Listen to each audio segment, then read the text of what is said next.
कराची जे jail चौरंगी वटि super store खे लॻल बाहि ते केतिराई कलाक गुज़रण बावजूद ज़ाब्तो न आयो। बाहि सुपर स्टोर जी पहिरीं मंज़िल खे पंहिंजे लपेट में आणे छॾियो।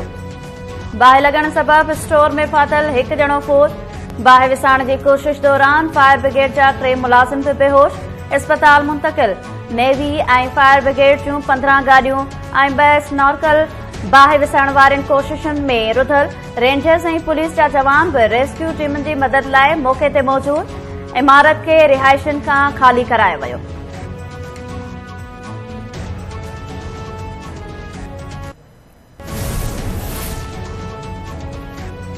बाहि ते ज़ाब्तो आणण में केतिरो वक़्तु लॻंदो फ़िलहाल नथो कुझु थी सघिजे। चीफ फायर ऑफिसर चयो आहे त इमारत खे रुॻो 2 दर हुअण सबबि मुश्किलात खे मुंहुं ॾेई रहिया आहियूं। कराची जे एडमिनिस्ट्रेटर मुर्तज़ा वहाब चयो आहे त असांजो पहिरियों कमु बाहि ते ज़ाब्तो आणणु आहे।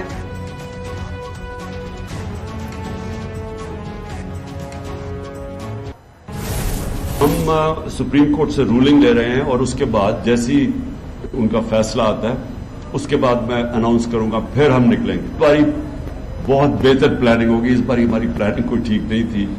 और प्लानिंग इसलिए ठीक नहीं थी कि हम इस गलत फहमी में पड़ गए कि सुप्रीम कोर्ट ने उस वक्त कोई रूलिंग दी थी, तो हमने समझा कि अब रास्ते साफ हो जाएंगे और हमने समझा कि रास्ते भी साफ हो जाएंगे और ये छोड़ भी देंगे सबको। हमें क्या पता था कि उन्होंने किसी की परवाह नहीं की, तो इसलिए इस बार इंशाल्लाह हम तैयारी करके जाएंगे। और अब पीटीआई चेयरमैन नए लॉन्ग मार्च खे सुप्रीम कोर्ट जे फ़ैसिले सां मशरूत करे छॾियो। इमरान ख़ान चयो आहे त अदालतूं कमज़ोरनि खे ताक़तवर खां महफ़ूज़ रखंदियूं आहिनि। सुप्रीम कोर्ट जे फ़ैसिले खां पोइ नए लॉन्ग मार्च जो ऐलान कंदुसि। को बि न्यूट्रल नाहे हूंदो। अल्लाह ताला बि कंहिंखे न्यूट्रल रहण जी इजाज़त नथो ॾिए। मॉडल टाउन वाक़े ते शहबाज शरीफ़ ऐं राणा सनाउल्लाह खे जेलनि में हुजणु घुर्जे हा। 30 सालनि खां ॾोह कंदड़ अॼु इक़्तिदार में अची वेठा आहिनि। चोरनि खे मात ॾींदासीं त मुल्क तरक़ी कंदो। कंहिंखे फसादी मार्च करण जी इजाज़त न ॾिनी वेंदी। कानून खे हथ में खणंदड़ खे सख़्ती सां मुंहुं ॾिनो वेंदो। घर वज़ीर राणा सनाउल्लाह चयो आहे त कंहिंखे बि अमन अमान ख़राब करण जी इजाज़त नथी ॾेई सघिजे। अॻु बि हिननि मार्च जी आड़ में फसाद करण जी कोशिश कई, हाणे बि फसादी मार्च थियण न ॾिनो वेंदो। कराची ऐं हैदराबाद जा एडमिनिस्ट्रेटर तब्दील थियण जा इम्कान। एमक्यूएम जे अब्दुल वसीम ऐं डॉक्टर सैफुर रहमान मां कंहिं हिक खे कराची जो नओं एडमिनिस्ट्रेटर मुक़रर करण जो इम्कान। सिंध हुकूमत हैदराबाद जो एडमिनिस्ट्रेटर तब्दील करण ते गौर शुरू करे छॾियो। कराची जे 3 ज़िलनि जा एडमिनिस्ट्रेटर बि एमक्यूएम जी मर्ज़ीअ जा लॻंदा। आसिफ ज़रदारी गुज़िरियल ॾींहुं एमक्यूएम अॻवाननि सां थियल मुलाक़ात बाद सिंध हुकूमत खे मुआहिदे ते अमल करण जी हिदायत करे छॾी।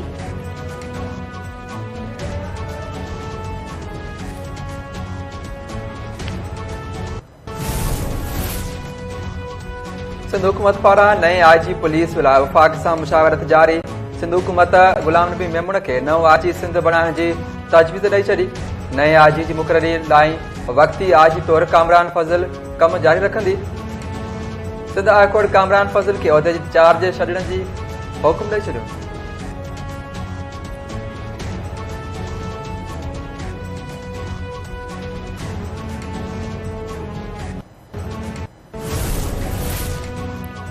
सिंध जे तालीम खाते ॿियनि सूबनि जो सुञाणप कार्ड रखंदड़ उम्मीदवारनि जा ऑफर ऑर्डर रोकण जो हुकुम ॾेई छॾियो। तालीम खाते मूजिबि लाॻापियल उम्मीदवारनि जे डोमिसाइल्स ऐं पीआरसीज़ जी जाच कई पई वञे। कराची, ओभर, ओलह ॾखण ऐं मलीर ज़िलनि में उम्मीदवारनि जा ऑफर ऑर्डर रोकण जो हुकुम ॾिनो वियो। हैदराबाद, मटियारी, जैकबाद, शहीद बेनज़ीराबाद में बि ॿियनि सूबनि जे उम्मीदवारनि जा ऑर्डर रोकिया विया आहिनि। तालीम खाते में मास्तरी लाइ टेस्ट पास कंदड़ 200 खां वधीक उम्मीदवार ॿियनि सूबनि सां वास्तो रखंदड़ निकिता हुआ।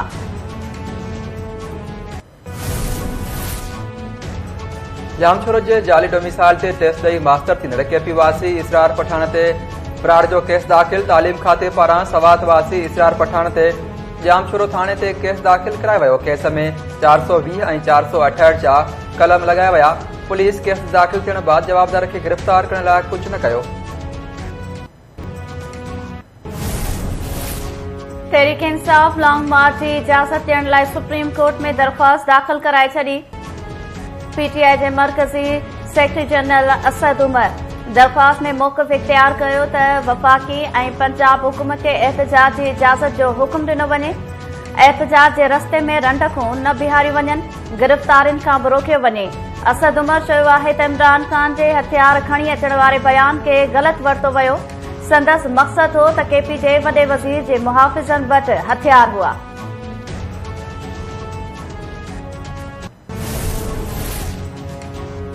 इस्लामाबाद जी अदालत शाह महमूद कुरैशी, शेख रशीद ऐं चौधरी गुलाम सरवर समेत PTI जे केतिरनि ई गिरफ़्तार अॻवाननि ऐं कारकुननि जूं ज़मानतूं मंज़ूर करे वरितूं। सभिनी मथां PTI जी लॉन्ग मार्च दौरान भञड़ जो इल्ज़ाम हो। क़ौमी असेंबली जे अॻूणे स्पीकर असद कैसर बि हाई कोर्ट सां राब्तो करे वरितो।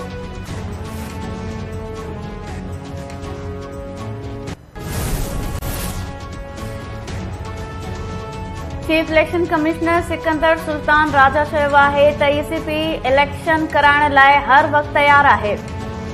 चूंडूं कराइण बाबति फ़ैसिलो हुकूमत कंदी। फॉरेन फंडिंग केस में समूरनि धुरियुनि खे सफ़ाईअ जो मौक़ो ॾियणु घुरूं था। बिना कंहिं ख़ौफ़ पंहिंजो कमु करे रहिया आहियूं।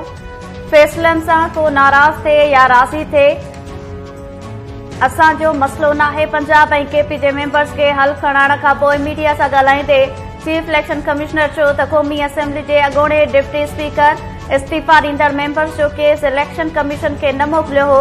तकबंदियुनि बाबति शुरूआती लिस्टूं जारी थी चुकियूं आहिनि। बिना कंहिं डप जे फ़ैसिला कंदा रहंदासीं।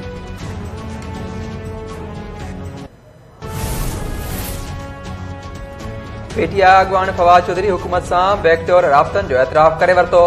फवाद चौधरी चयो आहे त हुकूमत सां ॻाल्हियूं असेंबलीअ में वापसी लाइ न पर नई इलेक्शन लाइ हली रहियूं आहिनि। हुकूमत चूंडुनि जो शेड्यूल ॾिए त गॾु वेहण लाइ तयार आहियूं। राजा रियाज़ जो नामज़द कयल इलेक्शन कमीशन क़बूल नाहे। हिक पार्टी लाइ राति जो अदालतूं खुली वञनि थियूं, ॿी पार्टी अदालत में मौजूदु आहे, पर तारीख़ ते तारीख़ मिली रही आहे, जेका बदकिस्मती आहे।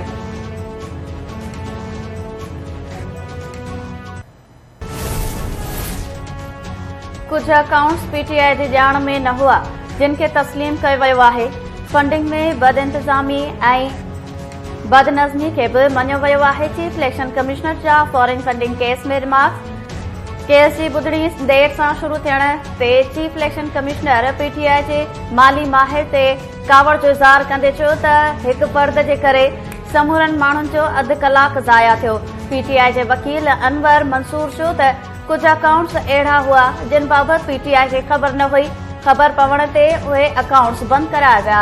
माली माहिर चयो त स्टेट बैंक पंहिंजी रिपोर्ट में बंदि करायल अकाउंट्स खे बि शामिल कयो आहे। 7 अकाउंट्स सां असांजो को बि वास्तो नाहे। समुंड पार पाकिस्ताननि खे वोट ॾियण लाइ गुज़िरियल हुकूमत जी तरमीम सुप्रीम कोर्ट जे फ़ैसिले मुताबिक़ न हुई। हुकूमत हींअर तां जेका तरमीम कई आहे उन में ओवरसीज़ पाकिस्ताननि खे वोट जे हक़ खां महरूम न कयो वियो आहे। इस्लामाबाद हाई कोर्ट जे चीफ जस्टिस अतर मिनल्ला जा समुंड पार पाकिस्ताननि खे वोट जो हक़ ॾियण बाबति केस जी ॿुधणी दौरान रिमार्क्स। अदालत चयो त हुकूमती तरमीम सां समुंड पार पाकिस्ताननि जे वोट जो हक़ ख़तम नाहे थियो। वोट विझण जो तरीक़ेकार तइ थियणो आहे। वज़ीर आज़म शहबाज शरीफ तुर्क सीड़पकारनि खे सीड़पकारीअ जी दावत ॾींदे चयो आहे त तुर्क सीड़पकार पाकिस्तान खे पंहिंजो घर सम्झनि था। पाकिस्तान मुख़्तलिफ़ शोबनि में तुर्की जे तजुर्बनि मां फ़ाइदो हासिल करणु चाहे थो। कारोबारी मैदान में तुर्की जूं कामयाबियूं बेमिसाल आहिनि। असां संजीदगीअ सां इन अमल में शामिल थियणु चाहियूं था। अंकारा में पाक तुर्क बिज़नेस फोरम खे ख़िताब कंदे वज़ीर आज़म चयो त यूक्रेन ऐं रूस विच में जंग सबबि समूरो ख़ितो चैलेंजिस खे मुंहुं ॾेई रहियो आहे। पाकिस्तान बि चैलेंजिस खे मुंहुं ॾियण लाइ कमु करे रहियो आहे। उमीद आहे त तुर्की सां गॾिजी चैलेंजिस खे मुंहुं ॾींदासीं। पाकिस्तान ऐं तुर्कीअ में लाॻापा तारीख़ी ऐं मज़बूत आहिनि। असांजी बि दौरे जो मक़सदु लाॻापनि खे नई मंज़िल तरफ़ वठी वञणु आहे। तुर्क टीवी खे इंटरव्यू ॾींदे परॾेही वज़ीर बिलावल भुट्टो ज़रदारी चयो आहे त अॻूणी हुकूमत बिना चूंड सुधारनि जे इलेक्शन कराइण जी कोशिश कई। हथियार जे ज़ोर ते चूंडूं न कराए सघजनि। मौजूदा हुकूमत शफ़ाफ़ चूंडूं यकीनी बणाइण लाइ चूंड सुधारनि ते भरपूर नमूने कमु करे रही आहे। कानून साज़ी बि करे रहिया आहियूं।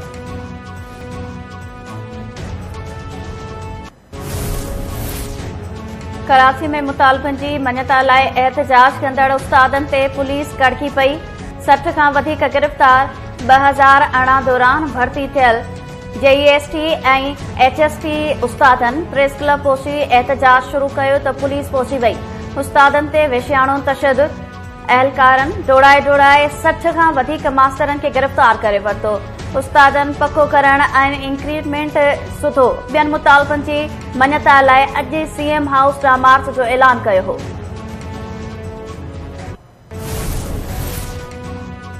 सिंध जी बैराजिस ते पाणी सतह में लाथ वारो सिलसिलो जारी। खोट वधी 49% थी वई।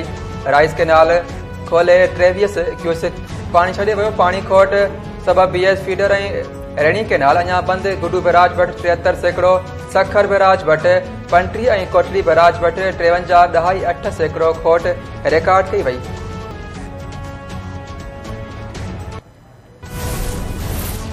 ऐं लाड़काणो सेंट्रल जेल इंतज़ामिया ऐं कैदियुनि विच में ॿिए ॾींहुं बि छिकताण बरक़रार। जेल इंतज़ामिया कैदियुनि जो खाधो, पाणी ऐं बिजली बंदि करे छॾी। कैदियुनि जो टोटल ॾियण खां इनकार। कैदियुनि वीडियो वायरल कंदे चयो आहे त जेल सुप्रींटेंडेंट बिना सबब जेल जे कचनि कैदियुनि खे डिस्ट्रिक्ट जेल मुंतक़िल करे नाइंसाफ़ी करे रहियो आहे। जेल इंतज़ामिया जो चवणु आहे त कुझु कैदी ब्लैकमेल करे गैर क़ानूनी मुतालबा करे रहिया आहिनि। संदन को बि जाइज़ मुतालबो नाहे। कंहिंजी बि खुराक बंदि नाहे कई।